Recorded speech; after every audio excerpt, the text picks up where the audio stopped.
Buat teman-temanku yang baru gabung, bisa cek di playlist untuk urutan videonya, dan bisa juga cek di playlist untuk judul barunya. Bab 4992, Tiga Raja Manusia yang Agung. Melalui penjelasan Han Yue, Lu Ming memahami bahwa tingkat garis keturunan ras manusia merupakan hasil dari perkembangan dan evolusi panjang ras manusia.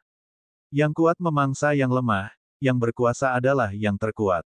Garis keturunan yang kuat akan terus berkembang, dan pada akhirnya, mereka secara alami akan menjadi lebih unggul, sedangkan mereka yang garis keturunannya lebih rendah akan menjadi garis keturunan yang lebih rendah dan hanya bisa menjadi lebih rendah.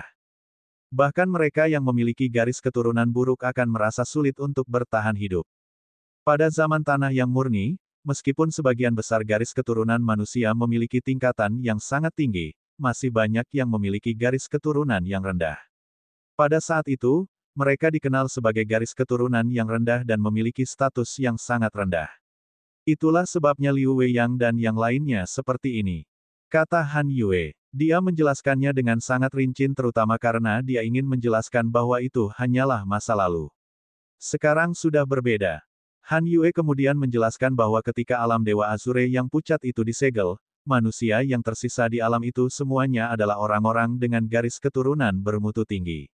Oleh karena itu, bahkan jika mereka bereproduksi nanti, keturunan mereka juga akan memiliki garis keturunan bermutu tinggi.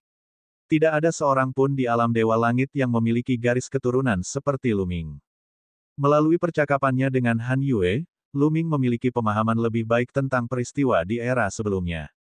Ngomong-ngomong, Nona Han Yue, pernahkah Anda mendengar tentang suku manusia surgawi? Lu Ming tiba-tiba mengganti topik pembicaraan dan bertanya.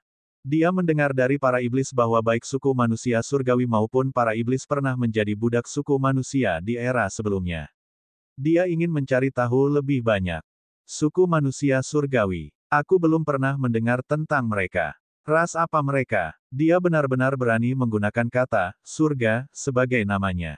Dia benar-benar berani. Kata Han Yue. Berani sekali kau. Apa maksudmu? Lu Ming bertanya dengan rasa ingin tahu. Saya tidak tahu detailnya. Yang saya tahu, di era terakhir, surga adalah hal yang tabu.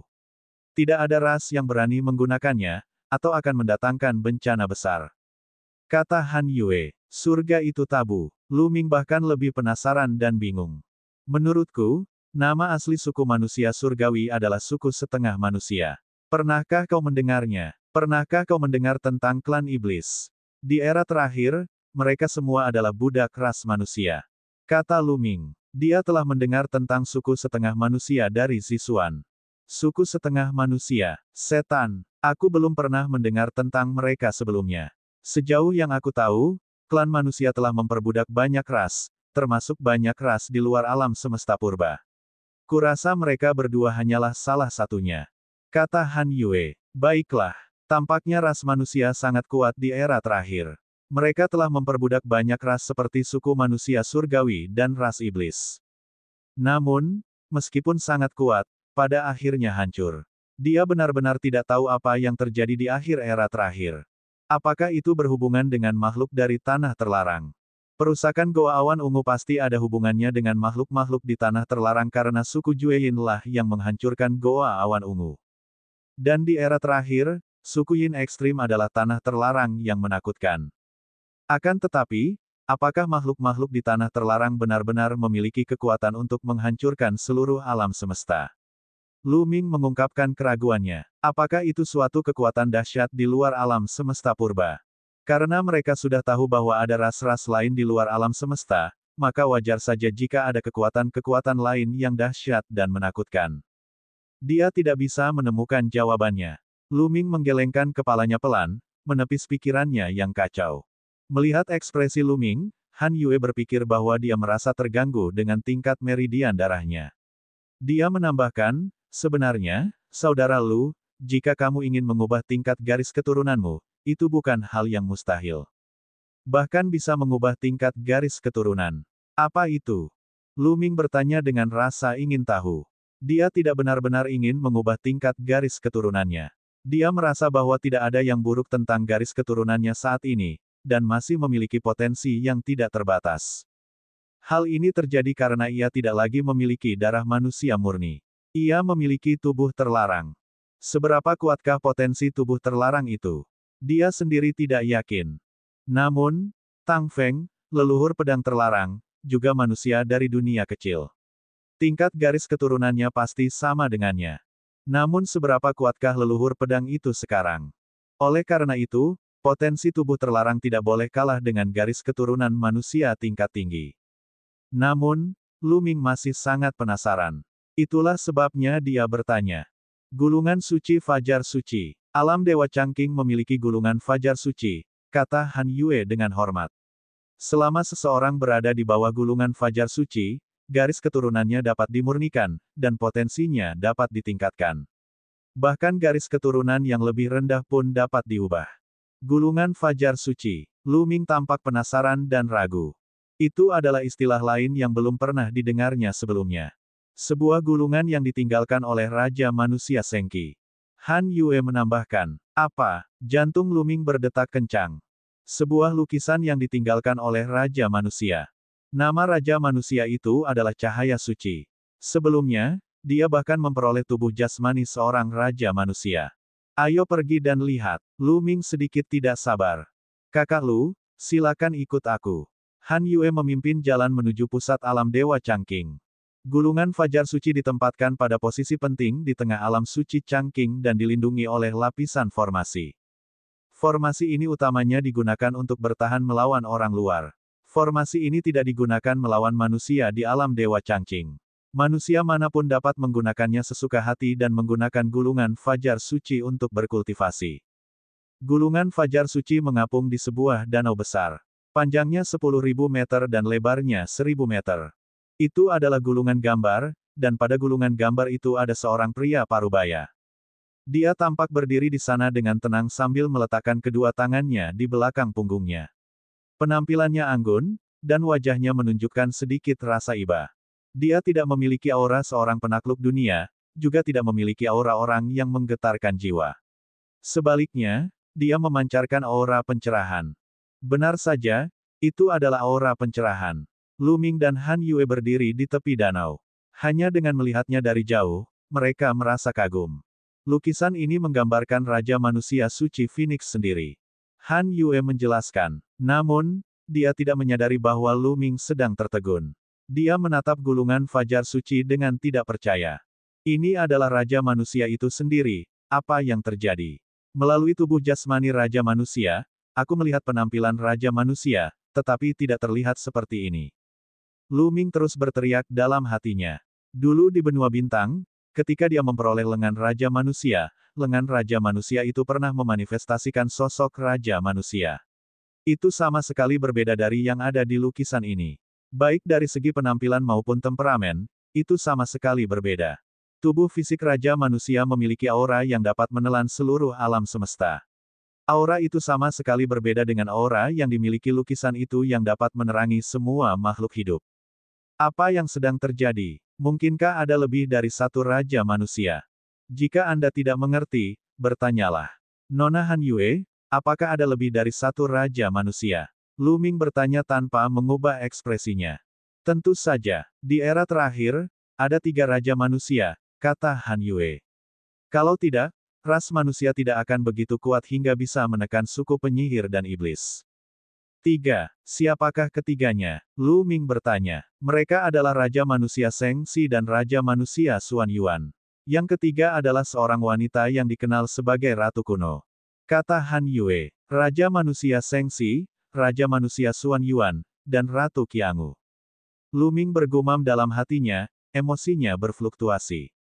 Bab 4993, bertaruh pada 10.000 meter. Total ada 3 Raja Manusia. Salah satunya adalah seorang wanita, Ratu Qiangu. Jelaslah Raja Manusia mana yang memiliki tubuh itu. Manusia Raja Xuan Yuan. Jelaslah bahwa tubuh Raja Fana itu ditinggalkan oleh Raja Fana Xuan Yuan. Raja Manusia Sengki adalah Raja Manusia pertama dari suku manusia. Ia lahir pada masa perang besar antara suku penyihir dan suku iblis. Ia bangkit untuk berkuasa dan memanfaatkan waktu ketika suku penyihir dan suku iblis sangat lemah untuk memimpin suku manusia untuk bangkit berkuasa. Ia menjadi suku terkuat ketiga setelah suku penyihir dan suku iblis. Di bawah perlindungan cahaya suci Raja Manusia, umat manusia dapat berkembang dengan damai. Kekuatan mereka secara keseluruhan terus tumbuh, dan mereka meletakkan dasar yang kokoh untuk dominasi dunia mereka di masa depan. Pada saat perang antara penyihir dan suku iblis berakhir, suku manusia telah menjadi kekuatan yang kuat yang tidak lebih lemah dari penyihir dan suku iblis. Kemudian, cahaya suci Raja Manusia bahkan menggunakan esensi darahnya sendiri sebagai dasar untuk menggambar 9 gulungan suci. Gulungan cahaya suci berisi esensi darah dan kehendak Raja Manusia. Gulungan ini sangat berguna bagi manusia. Selama manusia mendekati gulungan tersebut, mereka dapat menggunakan esensi darah dan kehendak Raja Manusia untuk melatih kehendak spiritual mereka sendiri dan melembutkan garis keturunan mereka. Garis keturunan mereka akan terus berubah dan meningkatkan bakat dan potensi mereka. Konon, Raja Manusia Suanyuan dan Ratu Qianghu sama-sama berkultivasi di bawah gulungan Fajar Suci dan memperoleh banyak manfaat darinya. Gulungan itu meletakkan dasar yang kokoh bagi jalan masa depan mereka menuju tak terkalahkan. Dapat dikatakan bahwa suku manusia mampu mendominasi tanah yang tak ternoda dan gulungan Fajar Suci tidak dapat dihancurkan. Han Yue menjelaskan, dia benar-benar raja umat manusia, yang membangun semua makhluk hidup. Lu Ming menghela napas. Dia penuh kekaguman. Anda benar. 3 raja umat manusia telah memberikan kontribusi yang tak tertandingi bagi umat manusia. Tanpa 3 raja, umat manusia tidak akan mampu maju. Sayang sekali gulungan-gulungan Fajar Suci lainnya telah hilang setelah perang. Untungnya, alam Dewa Changqing berhasil menyimpan satu. Itu adalah berkah di tengah kemalangan. Kata Han Yue. Lu Ming tidak bertanya lagi. Sebaliknya, dia mulai mengamati. Gulungan Fajar Suci melayang di udara di atas danau, memancarkan cahaya redup. Ada banyak sosok yang duduk bersila di permukaan danau. Sekilas, jumlahnya tidak kurang dari 10.000 orang. Orang-orang ini semua berada pada jarak yang berbeda dari cahaya suci dan gulungan suci. Sebagian orang lebih dekat dengan gulungan Fajar Suci, sementara sebagian lainnya lebih jauh. Semakin dekat Anda dengan gulungan Fajar Suci, semakin efektif gulungan itu. Namun, gulungan Fajar Suci digambar dengan esensi darah Raja Manusia. Tidak hanya mengandung kekuatan Raja Manusia, tetapi juga mengandung penindasan spiritual Raja Manusia. Oleh karena itu, sangat sulit untuk mendekati gulungan Fajar Suci. Hanya bakat ras manusia dengan kemauan yang kuat dan garis keturunan yang kuat yang dapat mendekati gulungan Fajar Suci. Khawatir Lu Ming tidak mengerti, Han Yue menjelaskan lebih lanjut. Lu Ming paham betul bahwa makin tinggi garis keturunan, makin berbakat pula seseorang, dan makin dekat pula seseorang dengan gulungan Fajar Suci. Lu Ming menyadari bahwa hanya ada beberapa orang yang paling dekat dengan gulungan Fajar Suci. Orang-orang ini semuanya berjarak sekitar 100 mil dari gulungan Fajar Suci. Yang lainnya bahkan lebih jauh. Namun, orang-orang ini semuanya diselimuti oleh lapisan cahaya merah darah. Cahaya merah darah itu berfluktuasi dan memancarkan aura yang kuat. Masing-masing dari mereka memiliki garis keturunan manusia yang kuat, jauh lebih kuat daripada Lu Ming. Hehe, Lu Ming, kamu juga datang ke sini untuk mendapatkan gulungan Fajar Suci. Apakah kamu ingin menggunakannya untuk meningkatkan garis keturunanmu? Pada saat ini, terdengar suara yang tidak menyenangkan. Lu Ming segera tahu bahwa itu adalah Liu Weiyang. Liu Weiyang datang bersama beberapa pemuda lainnya dan berdiri tidak jauh dari Lu Ming. Semua orang, ini Lu Ming. Dia adalah garis keturunan inferior yang kumaksud. Kalian belum pernah melihatnya sebelumnya, bukan? Ini kesempatan bagus bagi kalian untuk memperluas wawasan kalian. Liu Weiyang berkata kepada pemuda lainnya dengan tatapan menggoda. Lu Ming mengerutkan kening. Jika dia tidak baru saja tiba dan ini bukan wilayah Dewa Changqing, dia akan menekan Liu Weiyang dengan satu tamparan. Liu Weiyang mengira Lu Ming takut ketika dia tidak mengatakan apa-apa. Bagaimanapun, ini adalah alam surgawi. Tidak peduli seberapa kuatnya seseorang. Naga yang kuat tidak dapat menekan ular lokal. Liu Weiyang bahkan merasa semakin senang dengan dirinya sendiri saat memikirkan hal ini. Anda harus menerima nasib Anda hanya karena garis keturunan Anda lebih rendah. Anda ingin menggunakan gulungan Fajar Suci untuk meningkatkan garis keturunan Anda dan mengubah nasib Anda. Sungguh lelucon. Menurut Anda, siapakah Anda? Raja Manusia Suanyuan. Liu Weiyang mengejeknya lebih tidak bermoral lagi. Legenda mengatakan bahwa Raja Manusia Xuanyuan awalnya memiliki garis keturunan tingkat rendah. Pada akhirnya, di bawah cahaya suci dan gulungan suci, ia mencapai sublimasi ekstrim dan mengubah takdirnya, menjadi tak terkalahkan. Akan tetapi, selama bertahun-tahun yang tak terhitung jumlahnya, berapa banyak orang dengan garis keturunan inferior yang dapat melakukan hal ini? Hanya ada sedikit di antara mereka, dan hanya ada satu orang yang dapat memiliki prestasi Raja Manusia Xuanyuan. Liu Weiyang, bisakah kamu berhenti bicara? Han Yue tidak tahan lagi. Dia berteriak dan melanjutkan, bahkan jika aku tidak dapat mencapai tingkat Raja Manusia Xuanyuan, aku masih dapat memurnikan garis keturunanku dan meningkatkan bakatku. Itu akan sangat membantu untuk kultivasiku di masa depan. Oh, kalau begitu saya ingin melihat sejauh apa dia bisa melangkah. Jika dia bisa berjalan 1000 meter, saya akan. Liu Weiyang mencibir. Kau akan apa? Lu Ming menatap Liu Weiyang sambil tersenyum tipis. 10.000 meter. Jika kau bisa berjalan sejauh 10.000 meter, aku akan mengakuimu sebagai manusia. Kata Liu Weiyang. Aku tidak butuh pengakuanmu tentang identitasku. Sungguh menggelikan. Bagaimana dengan ini? Jika aku bisa berjalan sejauh 10.000 meter, kamu bisa menelan tumpukan lumpur itu. Lu Ming menunjuk ke tumpukan lumpur di tepi danau. Kolam lumpur itu seukuran tangki air. Kelopak mata Liu Weiyang berkedut. Ia tak dapat menahan rasa bersalah saat memikirkan kemampuan Lu Ming. Namun, saat memikirkan bahwa Lu Ming hanya memiliki meridian darah tingkat rendah, dia menjadi berani. Dengan garis keturunan yang rendah, sudah sangat sulit untuk menempuh jarak 1000 meter, apalagi 10.000 meter. Sejak Holy Dawn Scroll diciptakan, banyak sekali orang dengan garis keturunan inferior yang mencoba mengubah nasib mereka dengan Holy Dawn Scroll. Namun, hanya sedikit dari mereka yang bisa berjalan sejauh 100 meter, apalagi 10.000 meter. Jumlah garis keturunan inferior yang dapat berjalan 10.000 meter pada percobaan pertama dapat dihitung dengan satu tangan. Orang-orang ini kemudian menjadi penguasa tertinggi umat manusia, dan yang terkuat di antara mereka adalah Raja Manusia Xuanyuan. Dia tidak percaya bahwa Lu Ming dapat dibandingkan dengan orang-orang ini. Ada apa? Kau tidak punya nyali untuk bertaruh. Kalau begitu, lain kali saat kau melihatku, bersikaplah baik dan diamlah. Kau sedang mencari kematian. Lu Ming berteriak dingin, memancarkan aura mengancam. Perut Liu Weiyang menjadi dingin, dan dia menggigil ketakutan. Lu Ming telah melalui banyak hal dan membunuh banyak musuh yang kuat. Aura jahatnya begitu kuat sehingga Liu Weiyang tidak dapat menandinginya. Ketika Liu Weiyang menyadari apa yang telah terjadi, dia merasa terhina. Dia marah dan berkata, baiklah, mari bertaruh. Jika kamu kalah, kamu harus berlutut di hadapanku dan menjadi budakku. Itu kesepakatan, kata Lu Ming. Lu Ming, jangan gegabah. Di sampingnya, Han Yue dengan cepat mencoba membujuk Lu Ming, matanya yang besar dipenuhi dengan kekhawatiran. Dia juga tidak menyangka bahwa Lu Ming akan mampu berjalan 10.000 meter pada percobaan pertamanya. Itu akan terlalu sulit.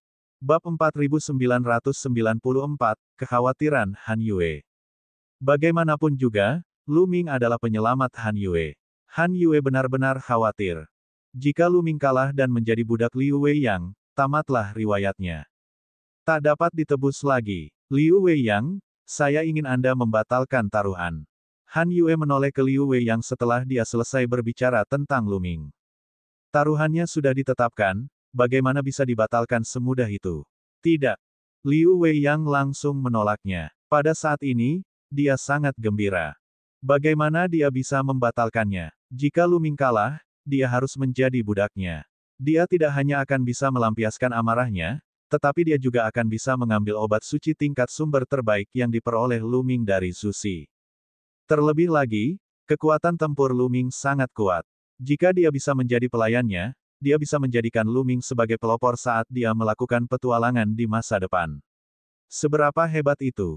Singkatnya, ada banyak manfaat. Bagaimana dia bisa membatalkannya? Sama sekali tidak. Liu Weiyang, jangan bertindak terlalu jauh. Jika kamu tidak membatalkannya, aku akan memberitahu semua orang apa yang telah kamu lakukan. Han Yue berkata dengan galak. Han Yue, kamu. Ekspresi wajah Liu Weiyang berubah jelek. Tentu saja, dia tahu apa yang dimaksud Han Yue. Dia mengacu pada bagaimana dia mengkhianati Han Yue dan yang lainnya dengan memberikan obat mujarab kepada Zhu Xi untuk menyelamatkan hidupnya sendiri. Reputasi Liu Weiyang akan hancur jika dia memberitahu siapapun tentang hal ini. Dia ragu-ragu. Han Yue, tidak apa-apa. Karena dia ingin bertaruh, mari kita bertaruh. Kata Lu Ming. Tapi, Lu Ming, Han Yue sangat khawatir. Han Yue, karena Lu Ming telah memutuskan untuk berjudi, kamu seharusnya tidak ikut campur dalam urusan orang lain. Liu Weiyang memanfaatkan kesempatan itu dan berkata. Dia sangat gembira. Lu Ming benar-benar bersikeras bertaruh. Dia benar-benar tidak tahu tempatnya. Garis keturunan yang inferior akan selalu menjadi garis keturunan yang inferior. Mereka bahkan tidak tahu misteri cahaya suci dan gulungan suci. Apakah mereka pikir mereka tak terkalahkan hanya karena mereka memiliki kekuatan? Apakah rasa percaya dirinya meningkat? Hari ini, dia akan memberitahunya betapa brutalnya pemukulan itu. Baiklah, kalau begitu sudah diputuskan. Lu Ming melambaikan tangannya dan berkata. Meskipun Han Yue cemas, dia tidak mengatakan apa-apa lagi ketika dia melihat betapa bertekadnya Lu Ming.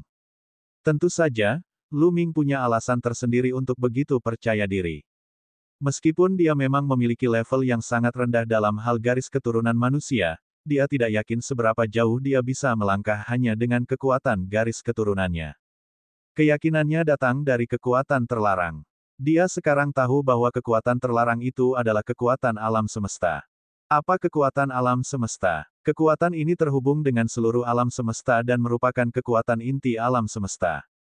Tidak peduli seberapa kuat garis keturunan manusia, mereka tidak lahir dari alam semesta. Bagaimana mungkin mereka bisa dibandingkan dengan kekuatan alam semesta? Dia tidak percaya bahwa dia bahkan tidak bisa berjalan 10.000 meter dengan tubuh terlarangnya. Orang-orang yang berada paling depan telah berjalan sedikitnya 1 juta meter. Sekalipun dia tidak dapat berjalan sejauh 1 juta meter pada percobaan pertamanya, dia masih sangat percaya diri untuk berjalan sejauh 10.000 meter. Kalau begitu, mari kita mulai. Liu Weiyang berkata dengan tidak sabar. Lu Ming tersenyum dan melangkah keluar, mendarat di permukaan danau. Tepi danau dan permukaan danau tampak seperti dua dunia yang sangat berbeda. Begitu Lu Ming melangkah ke danau, dia merasakan suatu kekuatan dahsyat menekannya. Pada saat yang sama, gulungan fajar suci di tengah danau mengalami perubahan besar di matanya. Awalnya, gulungan fajar suci tampak seperti sebuah lukisan. Namun, lukisan itu telah menghilang dan digantikan oleh sebuah sosok. Sosok Raja Manusia Sengki. Raja Manusia Sengki berdiri di udara dengan kedua tangan di belakang punggungnya. Dia tinggi dan kuat, memancarkan aura yang luas. Aura itu terlalu luas, membuat orang memiliki dorongan untuk berlutut dan menyembah. Secara khusus, ada kekuatan khusus yang bekerja pada tubuhnya dan meresap ke dalam tubuhnya, membuat darahnya mendidih. Apakah ini kekuatan seorang raja manusia? Mungkin kekuatan ini benar-benar dapat mengubah garis keturunanku. Lu Ming merasakan dengan ama. Akan tetapi, dia tidak berencana untuk memurnikan garis keturunannya untuk saat ini. Mari kita maju terlebih dahulu. Sua. Lu Ming menginjak permukaan danau dan bergerak maju dengan cepat. Dalam waktu singkat, dia telah menempuh jarak 100 meter. Saat ia bergerak maju, kekuatan cahaya suci Raja Manusia menjadi semakin kuat.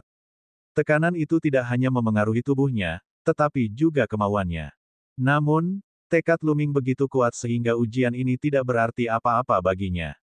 Ekspresi Liu Weiyang tidak berubah ketika dia melihat Lu Ming telah berjalan sejauh 100 meter. Karena hal ini sesuai dengan harapannya. Mengingat kemampuan Lu Ming, meskipun level Blood Meridian-nya rendah, tekadnya tidak akan lemah. Dia akan terkejut jika dia tidak bisa berjalan 100 meter. Namun, 100 meter dan 10.000 meter adalah dunia yang berbeda. Menjelang akhir, kemauan keras bukanlah satu-satunya hal yang dapat dilakukan. Kekuatan garis keturunan sangatlah penting. Lu Ming tidak berhenti dan terus bergerak maju.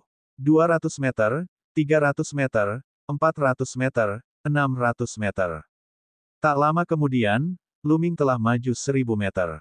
Wajah Han Yue dipenuhi dengan keterkejutan, sementara wajah Liu Weiyang menjadi gelap. Di luar dugaannya bahwa Lu Ming bisa berjalan sejauh 1000 meter. Awalnya, ia ingin bertaruh dengan Lu Ming pada jarak 1 kilometer, tetapi untungnya, taruhannya diubah menjadi 10.000 meter. Namun, dia hampir mencapai batasnya. Lihatlah dia, tubuhnya sudah gemetar. Darahnya mendidih, dan garis keturunannya telah mencapai batasnya. Dia tidak akan mampu bertahan lebih lama lagi. Liu Weiyang tertawa dingin. Hatinya yang tadinya tercekat kini benar-benar tenang. Ekspresi Han Yue menjadi semakin buruk. Dia sudah mulai memikirkan cara untuk mencegah Lu Ming menjadi pelayan Liu Weiyang setelah dia kalah. Lu Ming telah menyelamatkan hidupnya dan dia akan membalas kebaikannya. Dia tidak akan pernah membiarkan penyelamatnya menjadi budak Liu Weiyang. Pada saat ini, tubuh Lu Ming memang gemetar. Dia memang telah mencapai batasnya. Bukan kemauannya yang tidak bisa menahannya, tetapi tubuhnya. Lebih tepatnya, garis keturunannya. Pada titik ini, Lu Ming tidak menggunakan energi terlarang. Dia berjalan dengan tubuhnya sendiri. Dia ingin melihat seberapa jauh dia bisa melangkah dengan kekuatan garis keturunan manusia. Seperti yang diduga, dia jauh lebih rendah daripada manusia lainnya. Bertahanlah sedikit lagi. Mari kita lihat seberapa jauh kita bisa melangkah. Lu Ming menggertakkan giginya dan terus bergerak maju. Namun, kecepatannya semakin lambat. Selama seseorang tidak bodoh, orang bisa tahu bahwa Lu Ming telah mencapai batasnya. Hahaha, lumayan juga dapat pembantu. Liu Weiyang tertawa terbahak-bahak, seolah-olah dia yakin akan menang. Liu Weiyang, bisakah kau melepaskan Lu Ming dan tidak membiarkannya menjadi budak? Han Yue menggertakkan giginya dan menatap Liu Weiyang dengan ekspresi memohon. Han Yue, apakah kamu memohon padaku? Sayangnya, aku tidak bisa menyetujuinya. Liu Weiyang menolaknya dengan bangga. Liu Weiyang, jangan bertindak terlalu jauh. Jika kau bertindak terlalu jauh, aku akan menceritakan semua hal baik yang telah kau lakukan. Kata Han Yue. Han Yue, kau mengancamku dengan ini lagi. Namun, dibandingkan dengan Lu Ming yang menjadi budak, aku masih untung meskipun kau memberitahuku. Aku sudah mempersiapkan diri secara mental sebelum bertaruh dengan Lu Ming. Liu Weiyang berkata dengan dingin. Jika Han Yue memberitahu orang lain bahwa dia telah menyerahkan obat dewa dan melarikan diri sendiri, reputasinya paling-paling akan ternoda. Namun, dia masih mendapat untung karena bisa memiliki ahli seperti Lu Ming sebagai budaknya. Bab 4995, Bab 4994 Lari Gila. Dengan Lu Ming sebagai pelayannya, dia dapat mengirim Lu Ming ke beberapa tempat berbahaya untuk mendapatkan lebih banyak sumber daya untuknya dan meningkatkan kekuatan tempurnya. Selama kekuatannya terus meningkat, apa pentingnya jika reputasinya tercoreng? Siapa yang berani mengkritiknya di depan mukanya? Di dunia ini, kekuatan menentukan segalanya. Selama seseorang memiliki kekuatan, tentu saja akan ada orang yang memujanya. Apa gunanya sedikit reputasi? Oleh karena itu, bahkan jika Han Yue mengancamnya dengan pelariannya yang pengecut, Liu Weiyang tidak akan mundur. Dia berhasil mengendalikan Lu Ming. Ekspresi Han Yue berubah jelek. Dia tidak menyangka Liu Weiyang tidak peduli dengan reputasinya. Selain mengancamnya dengan ini, tidak ada cara lain untuk membuatnya berubah pikiran. Hehe, Han Yue, jika kamu ingin aku berubah pikiran, aku bisa melepaskan Lu Ming. Aku hanya akan setuju jika kamu setuju untuk menikahiku sebagai selirku. Tiba-tiba, Liu Weiyang mengubah topik pembicaraan. Dia menatap Han Yue dengan tatapan membara dan terus menatapnya. Dia sudah lama menginginkan Han Yue. Akan lebih baik jika dia bisa menggunakan masalah Lu Ming untuk memenangkan hati Han Yue. Kamu, jangan pernah berpikir tentang. Han Yue menatap Liu Weiyang dengan tajam. Dia tidak menyangka Liu Weiyang begitu hina hingga memanfaatkannya. Liu Weiyang sudah memiliki istri, tetapi dia masih ingin menikahinya sebagai selir. Itu hanya angan-angan belaka. Dia tidak akan pernah menyetujuinya. Kalau kau tidak setuju, lupakan saja. Lihat saja Lu Ming menjadi budakku. Liu Weiyang mencibir. Han Yue menggigit bibirnya, wajahnya penuh kekhawatiran, tetapi dia sudah kehabisan akal. Pada saat ini, Lu Ming telah maju sejauh satu jarak lagi. Dia telah mencapai 1.500 meter. Namun, tubuh Lu Ming bergetar lebih hebat lagi saat ini. Aura darah merah terus muncul dari tubuhnya. Ini berarti dia telah mencapai batasnya. Lu Ming, mengapa kamu harus begitu impulsif dan bertaruh dengan Liu Weiyang? Aku tidak bisa membantumu sekarang. Han Yue menghela nafas. Dia sudah berusaha sekuat tenaga, tetapi tidak ada yang bisa dia lakukan. Selamat Saudara Liu, kamu telah mendapatkan pelayan yang kuat. Saudara Liu, hari ini adalah hari yang membahagiakan. Anda harus mentraktir kami. Beberapa pemuda yang datang bersama Liu Wei yang telah memberi selamat kepadanya sebelumnya. Hahaha, hari ini aku yang traktir di restoran Drang Immortal. Kita nggak akan pergi sebelum mabuk. Liu Wei yang tertawa seolah-olah dia sudah menang. Bukan hanya Liu Wei yang, bahkan yang lainnya berpikir bahwa Liu Wei yang pasti menang. Lu Ming sudah mencapai batasnya, tetapi dia baru berjalan sejauh 1.500 meter. Jarak 10.000 meter itu terlalu jauh. Tidak peduli berapa banyak keajaiban yang ada, mustahil untuk berjalan sejauh 10.000 meter. Lihat, Lu Ming sudah berhenti. Sepertinya dia akan mundur dan mengaku kalah. Seorang pemuda menunjuk Lu Ming dan berkata, Liu Wei yang bahkan lebih senang dengan dirinya sendiri. Han Yue menghela napas dalam-dalam. Sepertinya tidak ada keajaiban. Pada saat ini, mata semua orang tiba-tiba terbelalak. Itu karena Lu Ming yang tadinya berdiri diam, tiba-tiba bergerak dan melesat maju. Ya, dia berlari, tidak berjalan lambat. Dia bahkan lebih cepat dari sebelumnya. Lu Ming melangkah di permukaan danau, bagaikan anak panah yang lepas dari busurnya. Ia bergerak maju dengan cepat. Hanya dalam beberapa tarikan napas, Lu Ming telah melintasi ribuan meter. Terlebih lagi, dia tampaknya tidak punya niat untuk berhenti atau memperlambat langkahnya. Dia terus bergerak maju. 5 kilometer, 6 kilometer, 7 kilometer. Dalam sekejap mata, dia sudah berada 10.000 meter jauhnya. Han Yue, Liu Wei Yang, dan pemuda lainnya semuanya tercengang. Melihat Lu Ming hendak menyeberangi 10.000 meter, Liu Wei yang tiba-tiba berteriak, bagaimana ini mungkin? Bagaimana ini mungkin? Ini tidak mungkin. Tepat saat dia berteriak, Lu Ming telah berhasil melewati jarak 10.000 meter. Namun, dia tidak berniat berhenti dan terus bergerak maju dengan cepat. Wajah Liu Wei yang memerah dan mulutnya menganga lebar. Seolah-olah ada tikus mati yang tersangkut di tenggorokannya. Itu jelek dan menjijikkan. Awalnya, Lu Ming sudah berhenti. Pada jarak sekitar 1.500 meter, dia jelas telah mencapai batasnya. Mereka tidak akan salah. Saat itu, Lu Ming sudah pasti berada di batas kemampuannya. Namun mengapa Lu Ming tiba-tiba maju dengan tergesa-gesa seolah-olah dia sudah gila?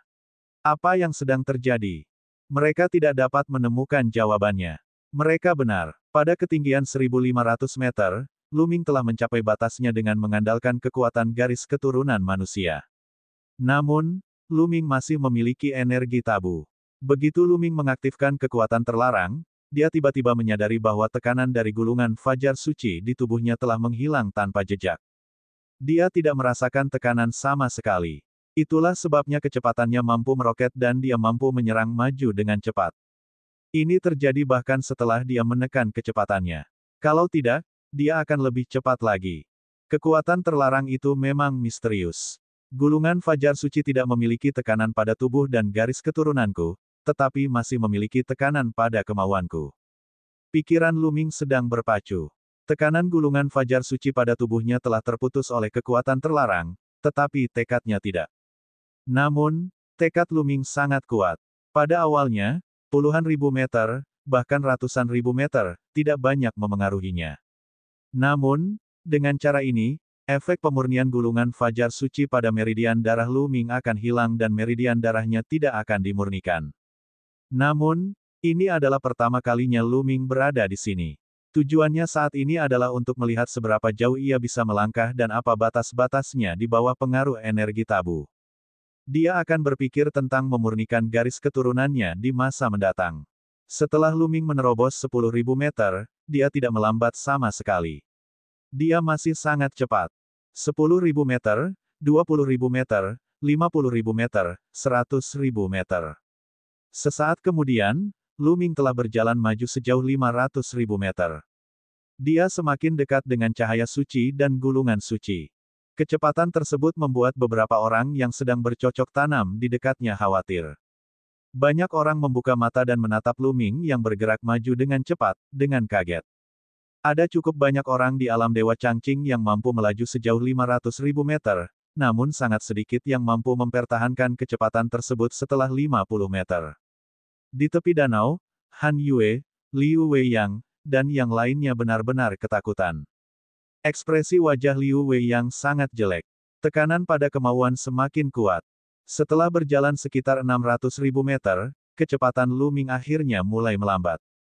Tidak ada tekanan pada tubuhnya, hanya kemauannya. Tekanan pada pikirannya semakin kuat. Seberapa kuatkah Raja Manusia Phoenix Suci? Gulungan cahaya suci yang telah digambarnya berisi kehendak cahaya suci dan daunnya. Itu bagaikan kekuatan surga, maha kuasa, yang membuat orang ingin berlutut dan tunduk padanya. Mereka bahkan tidak bisa berpikir untuk menolaknya. Jika memang begitu, berarti dia sudah mencapai batasnya. Namun, meskipun Lu Ming merasa tekanan itu semakin kuat, tekanan itu belum mencapai batasnya. Itu hanya membuat kecepatan Lu Ming sedikit melambat. Lu Ming masih bergerak maju. 700.000 meter, 800.000 meter, 900.000 meter. Pada akhirnya, di bawah tatapan terkejut semua orang, dia menerobos sejauh 1 juta meter. Bab 4996, telan semuanya. Lu Ming melesat melewati jarak 1 juta meter. Ini hampir menjadi batasnya, karena tempat ini sangat dekat dengan fajar suci dan gulungan suci. Hanya beberapa orang yang bisa mencapai tempat ini. Namun, dia belum mencapai batasnya. Lu Ming hanya harus menanggung tekanan mental. Itu bukan sesuatu yang bisa dibandingkan dengan orang lain. Namun, Lu Ming sendiri tidak ingin terus melangkah maju. Jika dia melangkah lebih jauh, dia akan menarik terlalu banyak perhatian. Sebenarnya di sini sudah sangat menarik perhatian, tetapi paling tidak ada orang lain yang datang ke sini. Lu Ming tidak berhenti. Dia berbalik dan kembali. Mereka berjalan kembali dengan kecepatan lebih cepat. Tak lama kemudian, Lu Ming kembali ke tepi danau. Aku masih ada urusan, jadi aku pergi dulu. Liu Wei yang akhirnya bereaksi dan ingin mencari kesempatan untuk melarikan diri. Namun, bagaimana mungkin Lu Ming membiarkannya pergi begitu saja? Lu Ming maju selangkah dan berdiri di depan Liu Wei yang. Lu Ming, apa yang sedang kau coba lakukan? Liu Wei yang mencoba untuk menjilatnya. Apa yang kamu inginkan? Kamu menanyakan sesuatu yang sudah jelas. Lu Ming mencibir dan menunjuk lumpur di tepi danau. Penuhi taruhannya dan telan tumpukan lumpur itu. Wajah Liu Wei yang menjadi pucat dan dia berteriak, Lu Ming, jangan coba-coba. Taruhan itu hanya sesuatu yang aku sebutkan begitu saja. Aku hanya ingin mengatakan, ada saksi di sini, kan, Nona Han Yue. Lu Ming menatap Han Yue dan berkata, Liu Wei yang jelas ingin menarik kembali kata-katanya. Namun, bagaimana Lu Ming bisa melepaskannya begitu saja? Ini, kamu memang bertaruh, tapi... Han Yue tergagap. Lu Ming dapat melihat bahwa Han Yue tampaknya takut pada Liu Wei yang. Oleh karena itu, Lu Ming mengambil alih pembicaraan dan berkata, itu sudah cukup bagus. Liu Wei yang, cepatlah. Saat dia berbicara, tubuh Lu Ming memancarkan aura kuat yang menekan Liu Wei yang, menyebabkan dia mundur beberapa langkah. Pada saat itu, banyak ahli manusia yang sedang berkultivasi di sana berkumpul dengan rasa ingin tahu. Mereka memandang Lu Ming dan Liu Wei yang seolah-olah mereka sedang menonton pertunjukan. Liu Wei yang, karena kamu sudah bertaruh, ayo kita menangkan saja. Benar sekali. Pria sejati harus mengakui kekalahannya. Orang-orang yang menonton acara itu mulai membuat keributan. Wajah Liu Wei yang berubah lebih buruk lagi.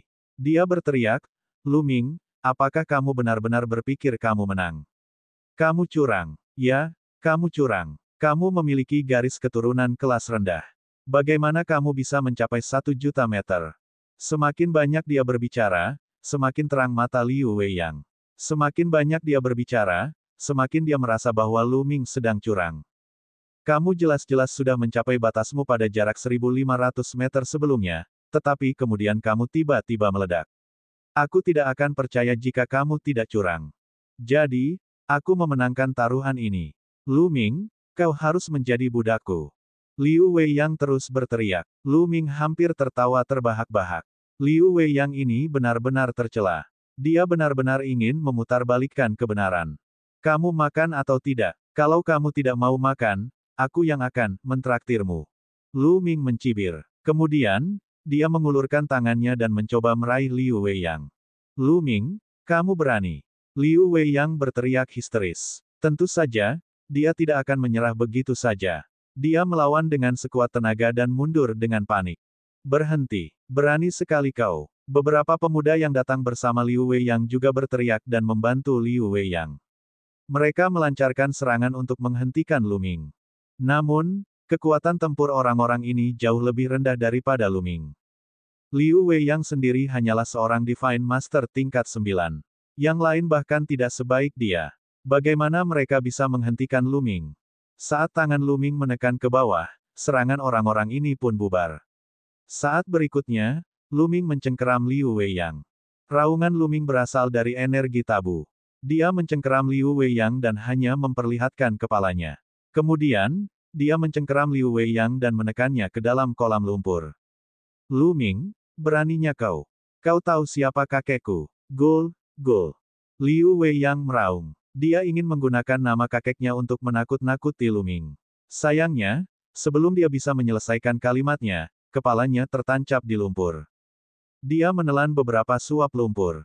Liu Weiyang tidak tahu terbuat dari apa lumpur itu, tetapi baunya sangat menyengat. Setelah menelan beberapa suap, Liu Weiyang hampir muntah. Lu Ming mengangkat tangannya dan menarik kepala Liu Weiyang keluar dari lumpur. Ah, Lu Ming, aku ingin kau mati. Aku ingin kau mati, ah, ah. Liu Weiyang benar-benar marah sambil meraung dengan liar. Dia yakin lumpur itu tidak ada bedanya dengan lumpur di lubang pembuangan. Baunya terlalu menyengat. Dia benar-benar memakan benda seperti itu. Dia sangat jijik sampai ingin muntah. Ya dewa, ini penghinaan yang sangat besar. Namun, sebelum dia bisa menyelesaikannya, Lu Ming sekali lagi membenamkan kepalanya ke dalam lumpur. Mulut Liu Weiyang tepat pada waktunya untuk berteriak, ah ah ah ah. Dia membuka mulutnya dengan sangat cepat dan beberapa suap lumpur dituangkan ke dalam mulutnya. Liu Weiyang berjuang seperti tornado, tubuhnya berkedut tanpa henti. Namun, di tangan Lu Ming, dia seperti seekor semut. Perjuangannya tidak ada gunanya. Han Yue tercengang. Awalnya, Lu Ming tampak cukup mudah diajak bicara. Dia tidak menyangka Lu Ming akan bersikap begitu kejam. Bagi Lu Ming, ini lebih buruk daripada membunuh Liu Weiyang. Dia bukan satu-satunya. Penonton di sekitarnya juga tercengang. Lu Ming, tahukah kau orang macam apa kakek Liu Weiyang?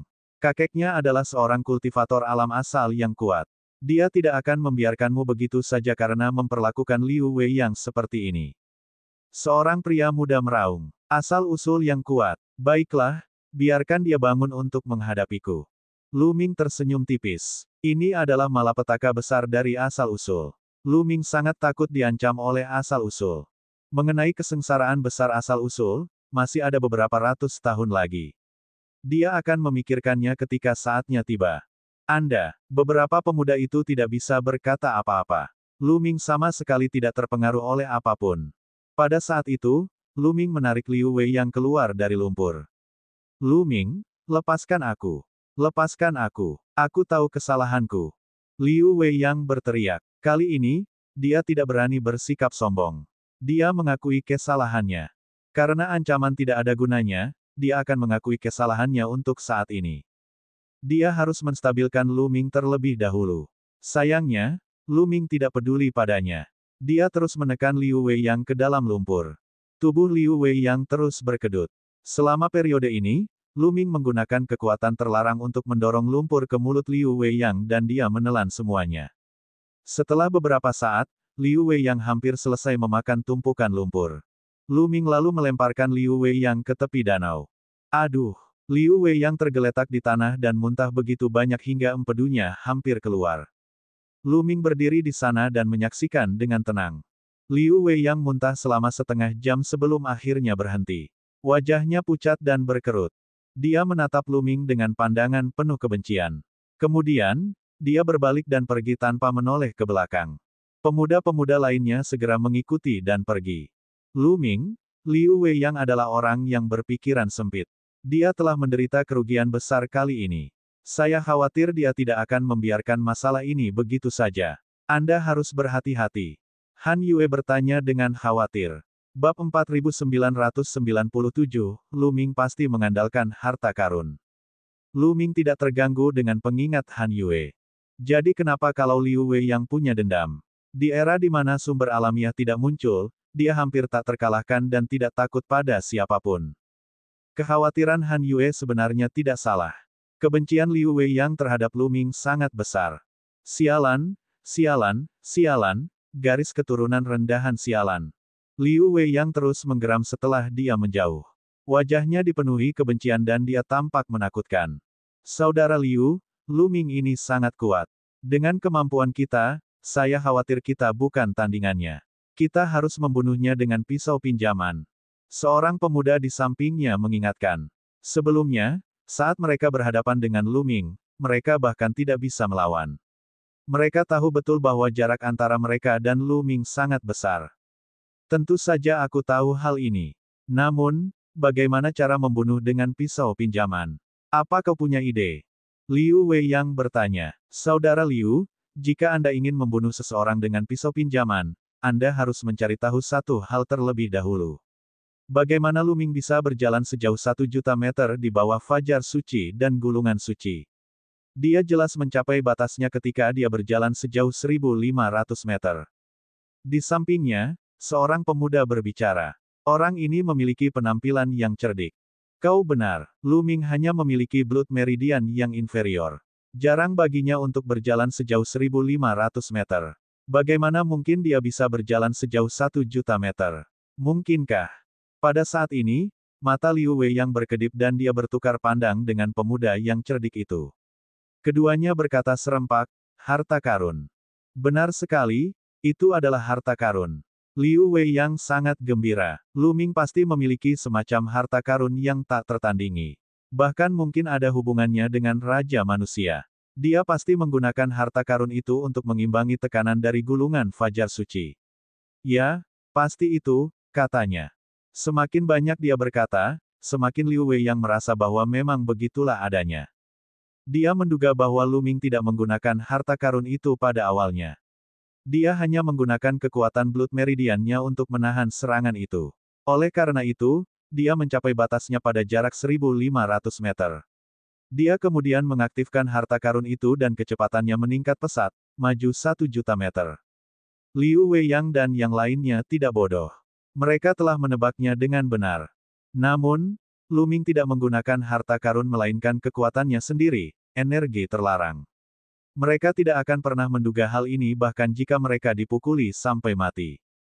Ya, itu dia. Mata pemuda yang cerdik itu menyala-nyala saat dia berkata, harta karun ini benar-benar tak tertandingi. Jika jatuh ke tangan kita, saya khawatir itu akan membuat garis keturunan kita terus berubah dan bakat serta potensi kita terus meningkat. Kekuatan tempur kita akan mudah menembus batas di masa depan. Kita bahkan dapat menembus batas 2 atau 3 kali. Mata Liu Weiyang dan yang lainnya juga terbakar oleh keserakahan. Pada saat ini, mereka yakin bahwa Lu Ming memiliki semacam harta karun yang menantang surga dan mereka ingin merebutnya. Tapi bagaimana caranya? Mereka tidak cukup kuat. Ketika mereka memikirkan hal ini, rasanya seolah-olah baskom berisi air dingin telah dituangkan ke dalam hati mereka. Sekalipun Lu Ming memiliki harta, mereka tidak bisa mendapatkannya. Saudara Liu, kita hanya bisa meminjam tangan orang lain untuk berurusan dengan Lu Ming dan merebut harta karunnya.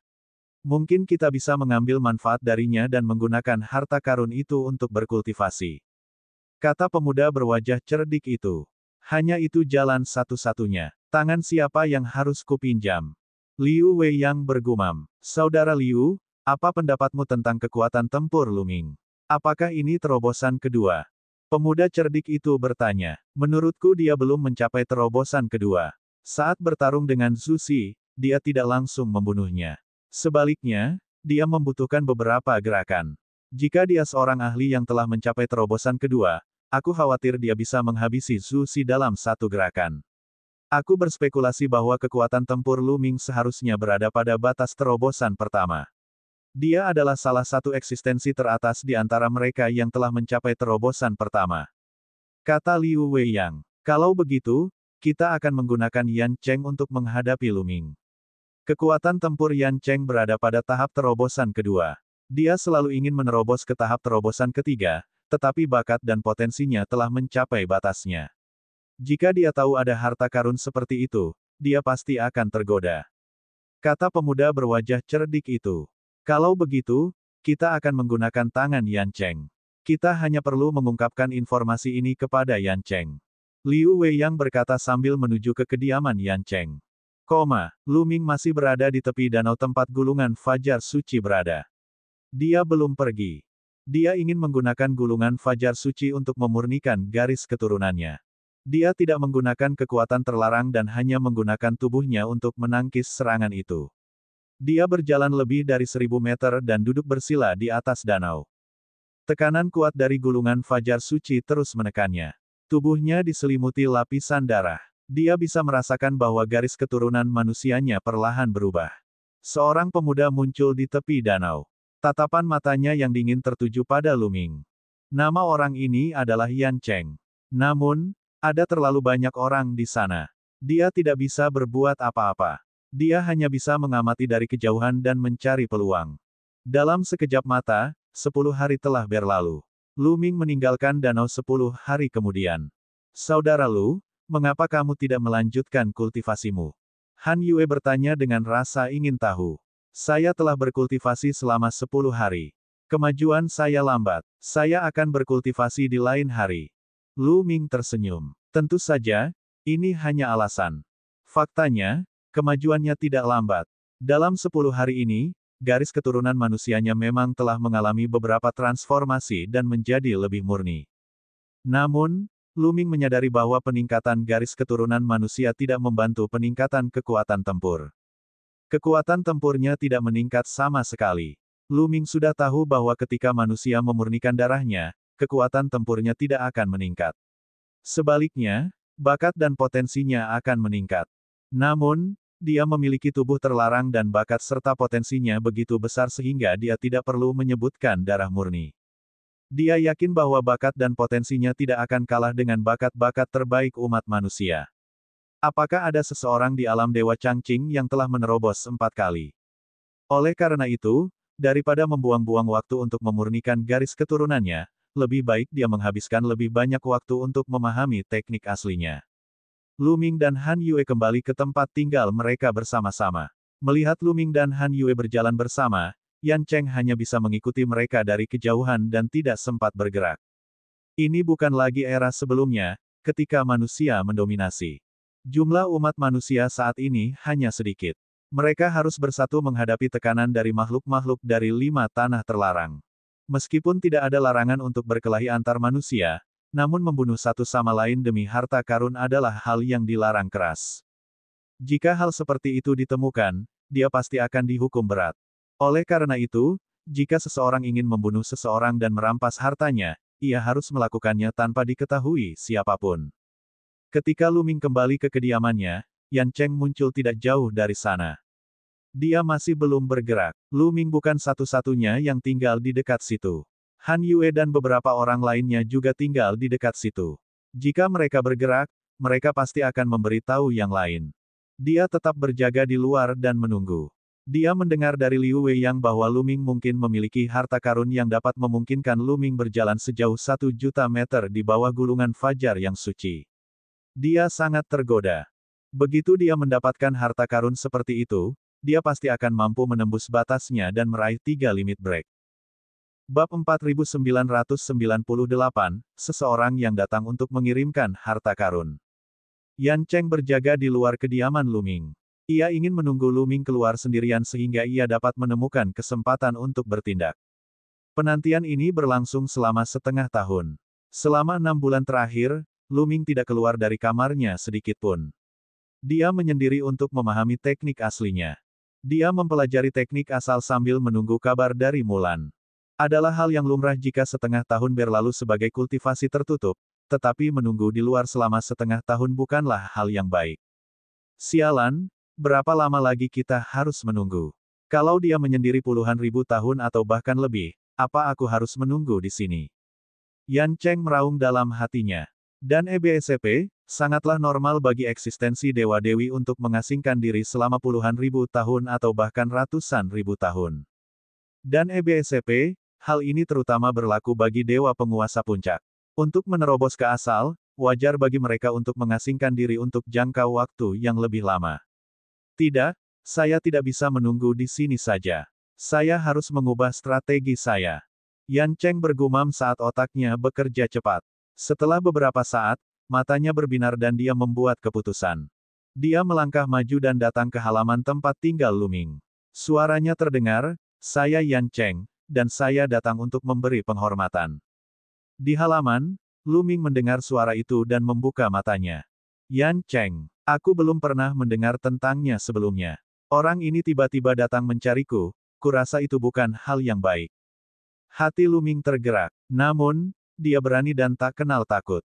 Dia berkata dengan lantang, "Silakan masuk." Dengan lambaian tangannya, pintu halaman terbuka. Yan Cheng melangkah masuk dan melihat Lu Ming berdiri di halaman. "Kakak Lu." Yan Cheng mengamati Lu Ming lalu menangkupkan tinjunya. "Saudara Yan, kita belum pernah bertemu sebelumnya. Mengapa Anda mencari saya?" Kata Lu Ming. "Kudengar kekuatan tempur saudara Lu sangat hebat. Aku ingin sekali bertarung dan bertarung denganmu. Tolong beritahu aku."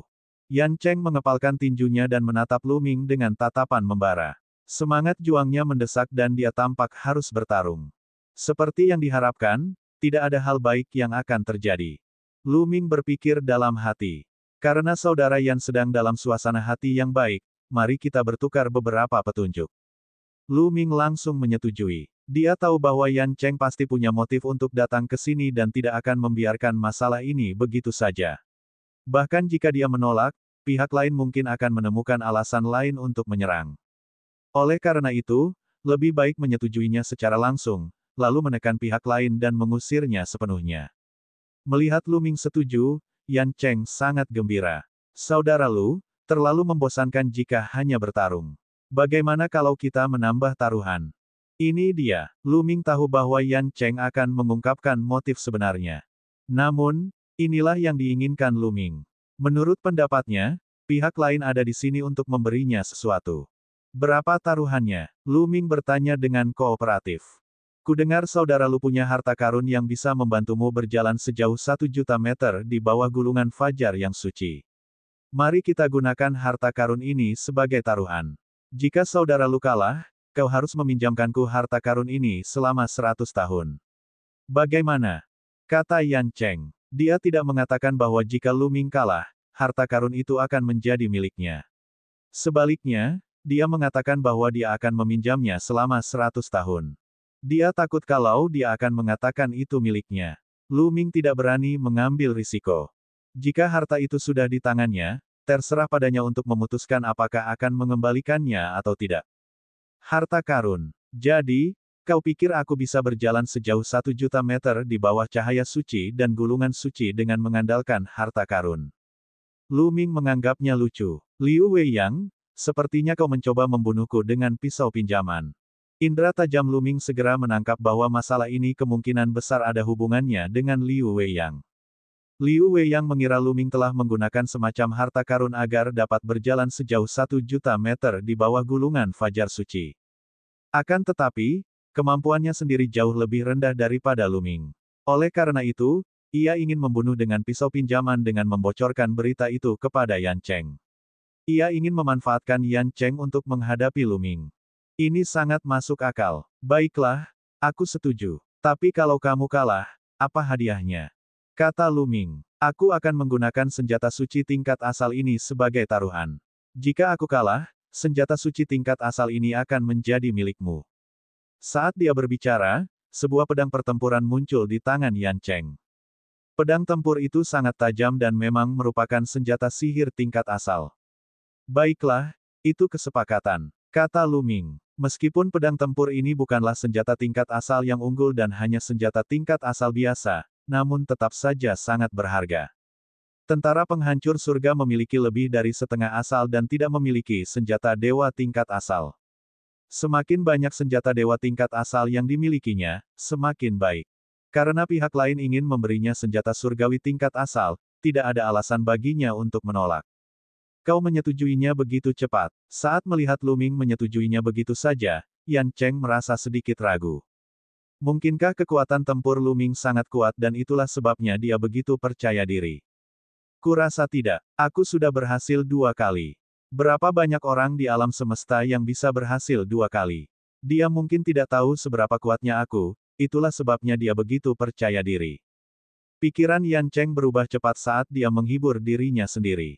Kakak Lu, tolong. Menekan kegelisahan di hatinya, tubuh Yan Cheng mulai memancarkan aura yang kuat. Tekanan besar terpancar dari tubuhnya. Tekanan semacam ini membuat Lu Ming merasa sedikit tertekan, bukan karena kekuatan tempur lawan, tetapi karena garis keturunan lawan. Garis keturunan manusia Yan Cheng sangat kuat dan murni. Itu seperti naga surgawi biasa yang berhadapan dengan naga surgawi bercakar 9. Hanya tekanan dari naga surgawi bercakar 9 saja sudah cukup untuk membuat naga surgawi biasa tidak berani bergerak dan tunduk patuh. Yan Cheng tahu bahwa Lu Ming memiliki meridian darah tingkat rendah. Oleh karena itu, saat dia menyerang, dia membangkitkan ki dan darahnya, memancarkan tekanan yang kuat. Di bawah tekanan garis keturunan, dia hanya bisa menggunakan 60% dari kekuatan penuhnya.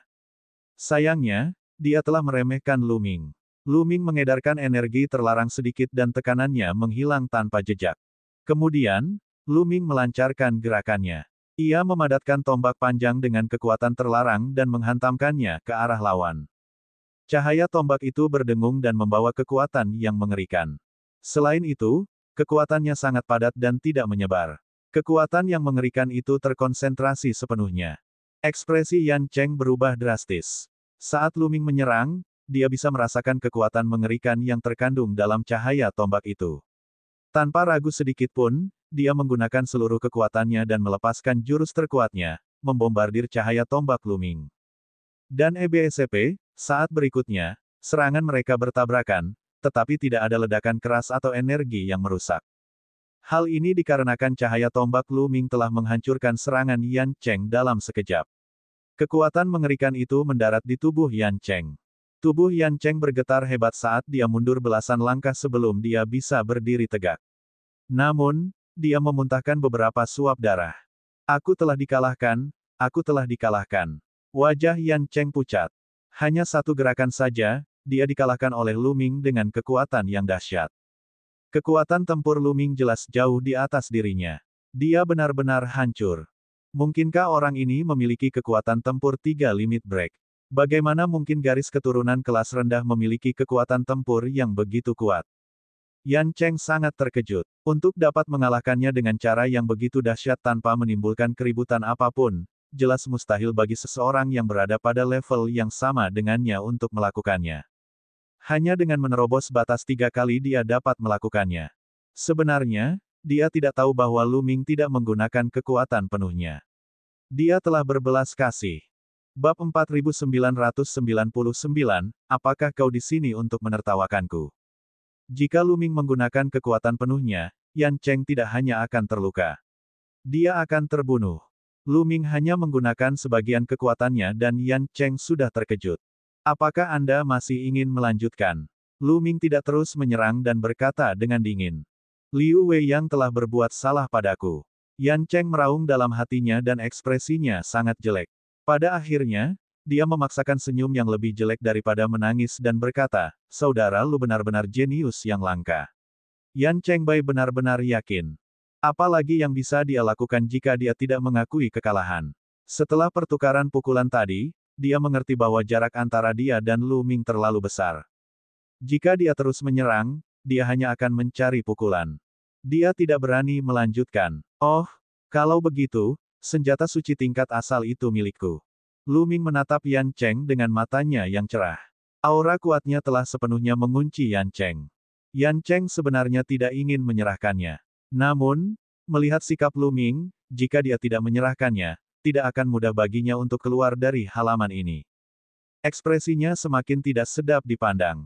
Dia terus berjuang dalam hatinya. Pada akhirnya, jika dia bersedia mengakui kekalahan, dia mengeluarkan senjata surgawi tingkat asal dan menyerahkannya kepada Lu Ming. Terima kasih, terima kasih. Lu Ming menahannya sambil tersenyum, tetapi hati Yan Cheng berdarah. Kalau begitu, Yan ini tidak akan mengganggumu lagi, selamat tinggal. Yan Cheng menangkupkan tinjunya dan bergegas pergi. Dia membenci Liu Wei Yang sampai ke akar-akarnya. Jika bukan karena Liu Wei Yang, apakah dia akan kehilangan senjata suci tingkat asal? Setelah Yan Cheng pergi, Lu Ming terus mempelajari teknik asal dalam pengasingan. Kediaman Liu Wei Yang. Yan Cheng sudah memasuki kediaman Luming. Sepertinya akan segera ada hasilnya. Liu Weiyang berkata sambil tersenyum. Dia sepertinya telah melihat Luming terbunuh.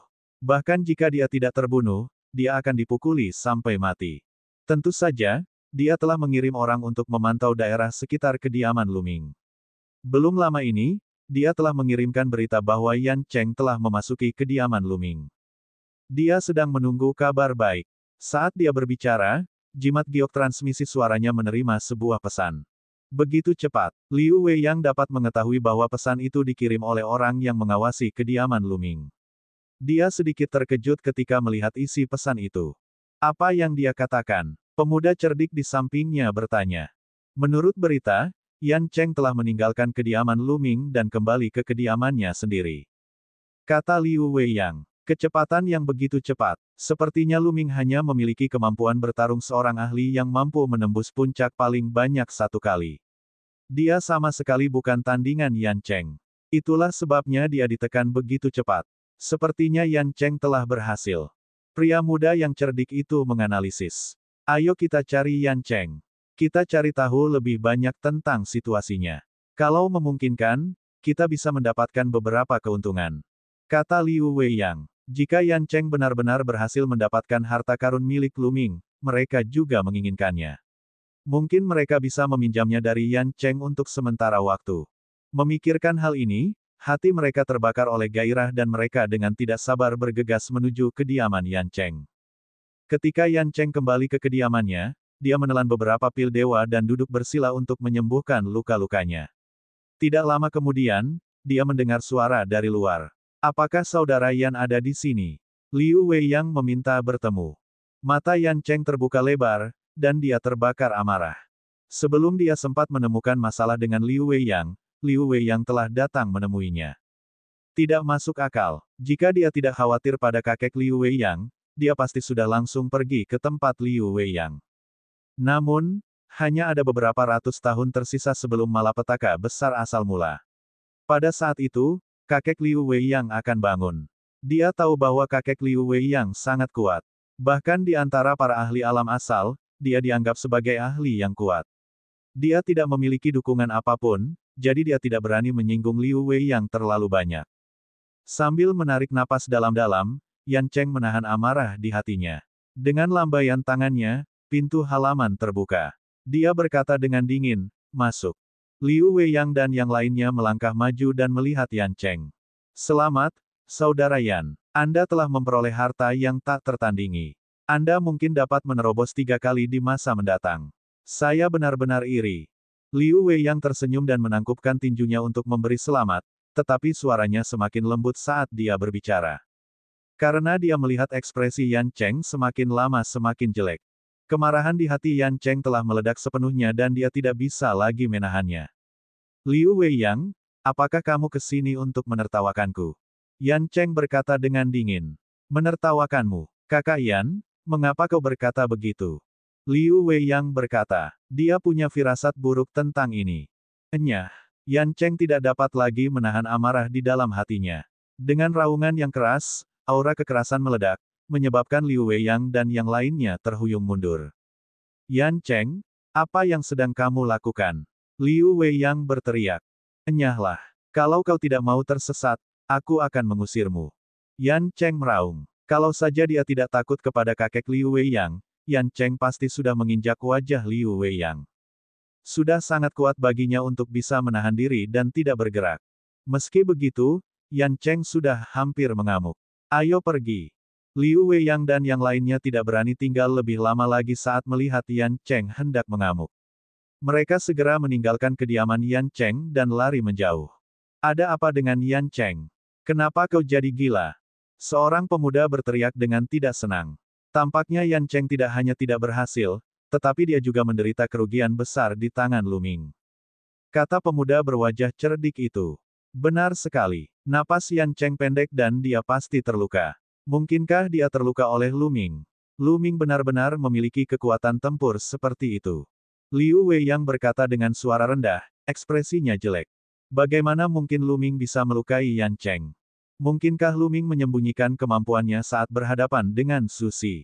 Kalau tidak, Bagaimana dia bisa menjelaskan luka-luka Yan Cheng dan kemarahannya?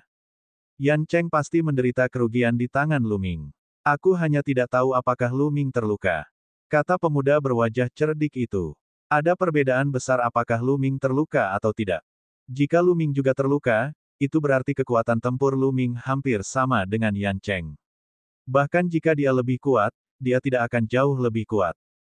Jika Lu Ming tidak terluka, kekuatan tempurnya pastilah mengerikan.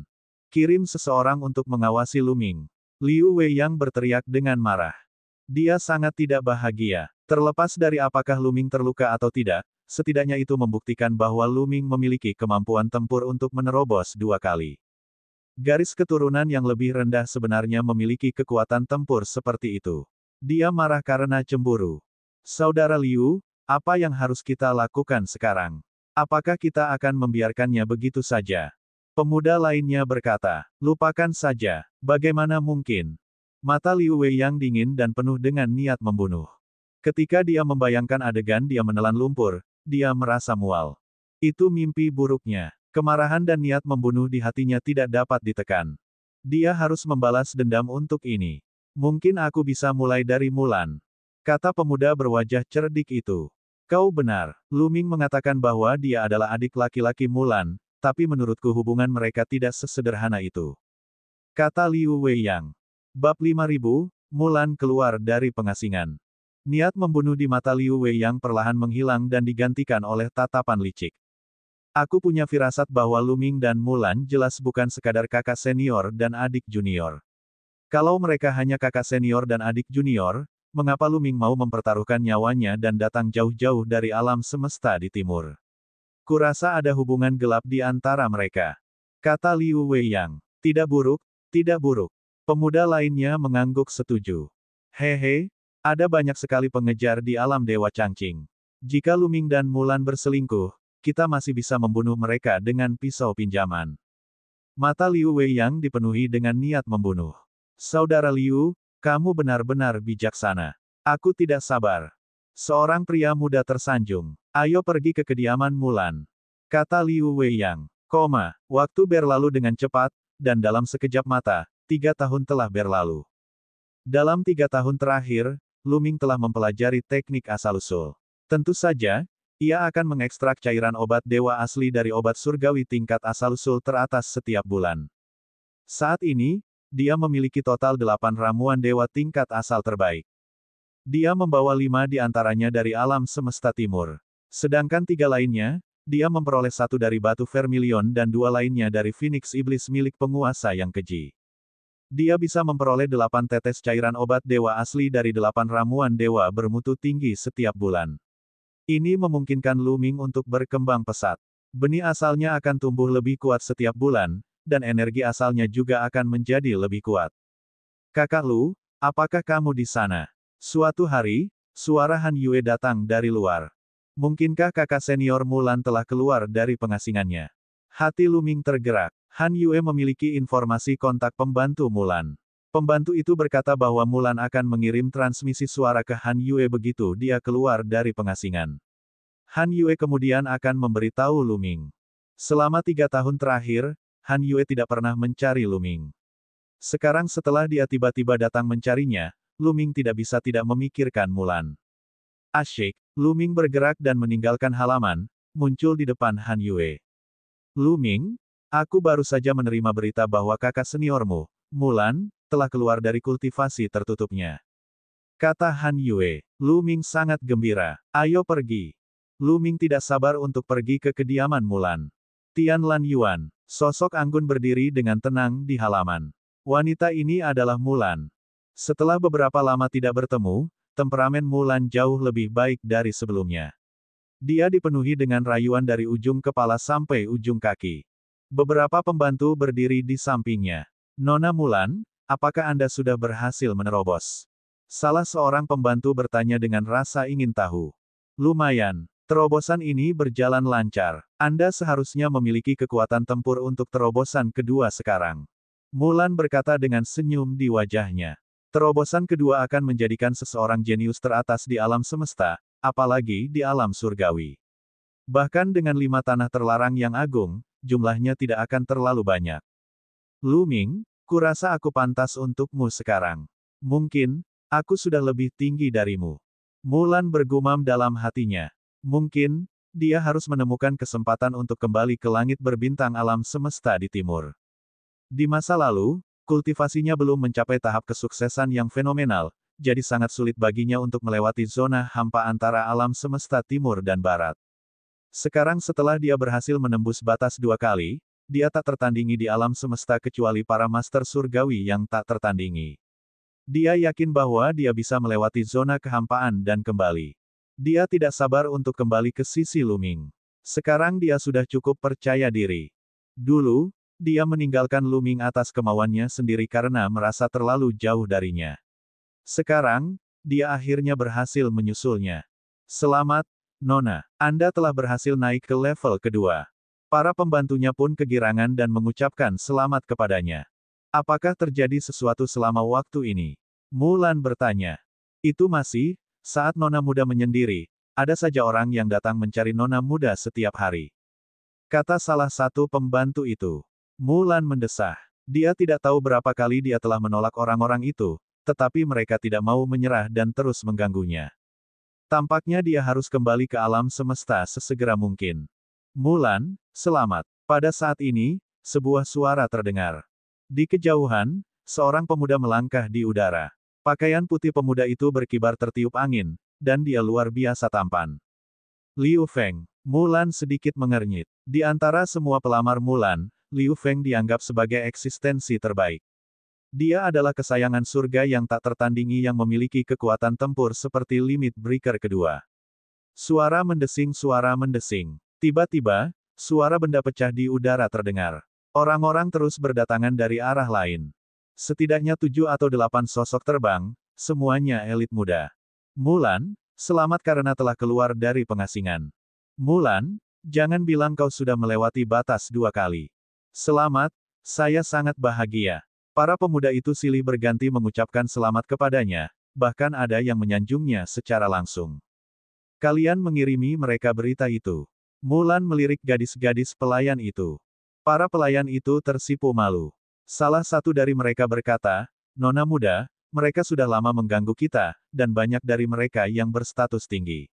Kita tidak berani menyinggung mereka. Ya, Nona, mohon maaf. Pembantu lainnya pun berkata. Mulan menghela napas. Dia juga tahu kesulitan para gadis pelayan. Para elit muda ini sangat berbakat atau memiliki status yang luar biasa. Mereka memiliki pendukung yang kuat di belakang mereka. Bahkan Mulan sendiri tidak mampu menyinggung mereka, apalagi beberapa pelayan. Dia juga tahu bahwa dia tidak bisa menyalahkan para pembantunya. Apa yang kalian lakukan di sini? Cepatlah pergi. Liu Feng melirik 7 atau 8 pemuda lainnya dan berteriak dingin. Matanya dingin. Hehe, Liu Feng, kamu bisa ikut, tapi kami tidak bisa. Salah satu pemuda berjubah ungu mencibir dan menjawab, tidak takut pada Liu Feng. Seseorang harus tahu batas kemampuannya sendiri. Mulan telah menembus level puncak 2 kali. Dia sangat berbakat dan memiliki masa depan yang cerah di depannya. Dia bukan seseorang yang pantas untuk kalian. Jika kalian tahu apa yang baik untuk kalian, maka mundurlah. Liu Feng mencibir. Liu Feng, kamu. Ekspresi pemuda berjubah ungu itu tidak sedap dipandang. Akan tetapi, Liu Feng berhasil menerobos 2 kali, sedangkan dia sendiri hanya berhasil menerobos 1 kali. Dia tidak bisa membantah kata-kata Liu Feng. Haha, bagus sekali. Tapi menurutku, Liu Feng, kamu juga tidak punya hak. Pergilah juga. Terdengar suara tawa keras lainnya, dan sesosok tubuh kekar melangkah di udara. Yuan Tai. Mata Liu Feng menyipit, menampakkan sedikit rasa takut. Pemuda kekar ini bernama Yuan Tai. Ia juga merupakan kesayangan surga yang telah mencapai puncak 2 kali. Yang terpenting, karena mereka berdua adalah pelamar Mulan, Liu Feng pernah bertarung dengan Yuan Tai. Keduanya telah bertukar ratusan jurus, dan pada akhirnya, Liu Feng dikalahkan. Meskipun mereka berdua berada pada terobosan kedua, kekuatan tempur Yuan Tai berada di atas Liu Feng. Yuan Tai, 1000 tahun telah berlalu. Aku mungkin tidak akan kalah darimu sekarang. Liu Feng mendengus dingin. Bukannya dia tidak membuat kemajuan apapun dalam beberapa tahun terakhir. Begitukah? Kalau begitu mari kita bertarung lagi. Mata Yuwentai bersinar dengan semangat juang yang kuat. Pada saat ini, semakin banyak orang yang datang. Tidak kurang dari 100 orang mengelilingi Taman Anggrek Langit. Tentu saja, tidak semua dari mereka adalah pelamar Mulan. Ada juga beberapa yang datang untuk menonton pertunjukan. Ada juga beberapa gadis yang merupakan teman baik Mulan. Identitas Mulan sangat istimewa. Dia adalah dermawan besar bagi alam Dewa Changqing. Tanpa dia, alam Dewa Changqing akan tetap tertutup. Bab 5001, aku tidak akan membiarkanmu pergi lagi. Mulan bukan hanya merupakan dermawan besar bagi alam Dewa Changqing, tetapi dia juga telah mengangkat seorang ahli top sebagai gurunya. Yang terpenting, bakat alami Mulan dapat dikatakan tak tertandingi. Sekalipun dia sudah 2 kali menerobos, potensinya belum berkembang sepenuhnya. Seorang ahli alam Dewa Changqing pernah menilai bahwa Mulan memiliki potensi untuk menerobos sedikitnya 3 kali. Seberapa langkahnya seseorang bisa menembus 3 kali? Tidak banyak orang seperti itu di seluruh alam semesta. Kuncinya adalah adanya awalan, setidaknya, yang bahkan lebih jarang. Oleh karena itu, meskipun mereka tidak mengejar Mulan, mereka akan tetap berteman dengannya terlepas apakah mereka pria atau wanita. Hasilnya, banyak orang datang untuk memberi selamat kepada Mulan saat ia berhasil menembus pasar. Di antara mereka adalah Liu Weiyang dan beberapanya. Tujuan utama kedatangan Liu Weiyang bukanlah untuk memberi selamat kepada Mulan. Ia tahu bahwa Lu Ming pasti akan datang setelah Mulan berhasil. Jika Mulan dan Lu Ming luar biasa, mereka mungkin akan memicu perselisihan antara Lu Ming dan para pelamarnya. Lu Ming sangat lamban. Jika dia tidak datang, orang-orang ini akan mulai berkelahi satu sama lain. Liu Wei yang bergumam, diam-diam berharap Lu Ming segera datang. Di Istana Anggrek Surgawi, Mulan memandang semakin banyaknya orang di sekitarnya dan merasa semakin tidak berdaya. Dia sungguh membenci situasi seperti ini. Ngomong-ngomong, Nona muda, saat kau sedang menyendiri, adikmu datang mencarimu. Pada saat itu, seorang pembantu berkata, "Adik juniorku. Guruku hanya punya 1 murid. Dari mana dia mendapatkan seorang adik junior?" Mulan sedikit terkejut. Sebelum kesengsaraan besar asal mula datang, dia diterima sebagai murid oleh seorang tetua agung di alam surgawi. Tetua agung ini belum pernah menerima murid lain sebelumnya. Tidak lama setelah dia diterima sebagai murid, kesengsaraan besar asal mula datang dan tetua agung menyegel dirinya dalam tidur nyenyak. Di mana dia mendapatkan seorang saudara muda? Jangan bilang padaku. Tiba-tiba, mata Mulan menjadi cerah dan memancarkan cahaya yang menyilaukan. Pada saat yang sama, napasnya menjadi cepat. Namun, dia langsung merasa sedikit khawatir. Apakah itu benar-benar mungkin? Tentu saja dia memikirkan Lu Ming. Lu Ming memanggilnya sebagai kakak senior. Namun, bagaimana Lu Ming bisa ada di sini? Alam semesta barat dan alam semesta timur dipisahkan oleh zona hampa yang luas dan tak terbatas. Sangat sulit untuk melintasi perbatasan. Lagi pula, bukankah Lu Ming berada di langit berbintang di alam semesta? Dia bahkan lebih jauh dari alam semesta di barat. Tanpa kultivasi seorang master surgawi puncak, mustahil untuk melintasi jarak yang begitu jauh. Sudah berapa tahun berlalu, Lu Ming telah mencapai puncak alam master surgawi. Alasan mengapa dia bisa mencapai prestasi seperti itu adalah karena dia telah memperoleh kesempatan dan keberuntungan yang menantang surga di jalur bintang kuno. Tubuhnya telah menyelesaikan transformasi, dan kemudian dia memasuki alam surgawi. Dia telah memperoleh sejumlah besar sumber daya untuk mencapai prestasinya saat ini.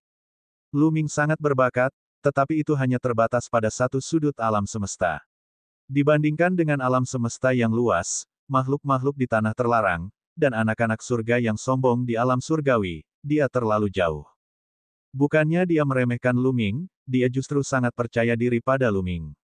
Namun, ketika dia pergi saat itu, Lu Ming masih berkembang di sudut alam semesta. Perbedaan antara sudut alam semesta dan alam semesta yang luas terlalu besar. Tidak peduli seberapa besar dia mempercayai Lu Ming, dia tidak yakin bahwa dia dapat mencapai puncak alam master surgawi dalam lebih dari 10.000 tahun. Namun, jauh di dalam hatinya, dia masih menantikannya. Di alam semesta, siapa lagi yang mengaku sebagai adik mudanya selain Lu Ming? Dia, siapa namanya? Mulan menatap gadis pelayan itu dengan gugup dan penuh harap saat dia bertanya. Suaranya sedikit bergetar karena dia sama sekali mengabaikan orang-orang di sekitarnya. Para pelayan wanita sangat terkejut. Jarang sekali mereka melihat Mulan begitu gugup. Nona, orang itu bernama Luming dan dia berasal dari alam semesta timur.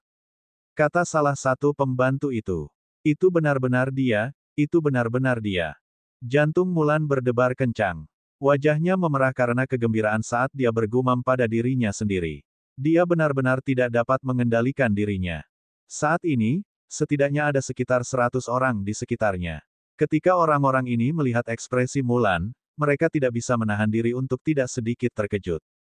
Mengapa Mulan begitu gelisah? Di antara kerumunan, Liu Wei yang juga sedikit terkejut. Namun, matanya terus mengamati sekelilingnya. Tiba-tiba, matanya bersinar. Ini dia, Lu Ming ada di sini. Di kehampaan yang jauh, Lu Ming dan Han Yue melangkah di udara dan tiba di depan mereka dalam sekejap mata. Lu Ming melihat Mulan begitu dia tiba. Kakak senior. Lu Ming tidak dapat menahan diri untuk tidak berteriak. Dia sama sekali tidak berusaha menyembunyikannya. Suaranya terdengar jauh dan mencapai telinga Mulan. Tubuh halus Mulan bergetar. Dia sangat familiar dengan suara ini. Suara yang dipikirkannya siang dan malam itu pastilah Lu Ming. Itu adalah Lu Ming. Mulan mendongak dengan terkejut dan melihat Lu Ming berdiri di udara, menatapnya tanpa berkedip. Pada saat ini, hati Mulan benar-benar meleleh. Dia melangkah di udara dan menyerang Lu Ming. Saat ini, yang ada di pikirannya hanyalah satu, yaitu melompat ke pelukan Lu Ming. Akan tetapi, saat dia sampai pada Lu Ming, dia tidak dapat menahan diri untuk berhenti. Dia teringat masa lalu, sikap Lu Ming terhadapnya di masa lalu, Xian Yanxing, Qi Yuyue.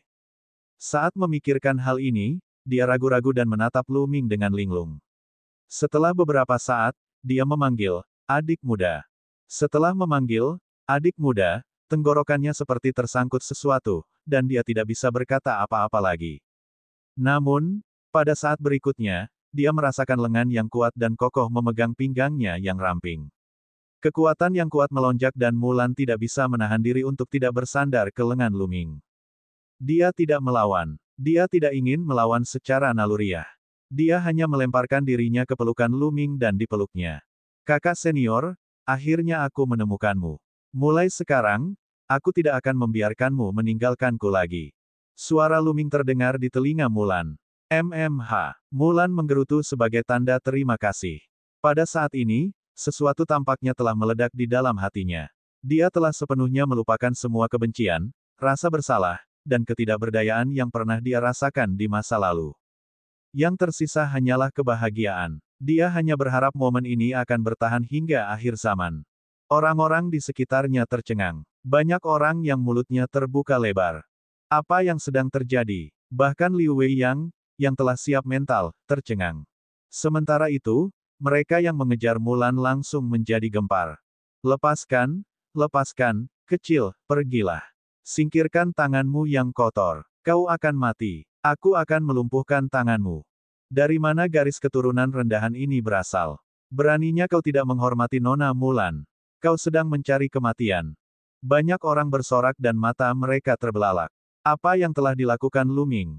Dia benar-benar berani menggendong dewi mereka di lengannya, dan di depan mereka. Berani sekali. Kamu mencari kematian. Dalam sekejap mata, setidaknya ada beberapa lusin orang yang menyerang Lu Ming. Beberapa lusin aura yang dipenuhi dengan niat membunuh mengunci Lu Ming. Di tengah kerumunan, Liu Wei yang tampak gembira.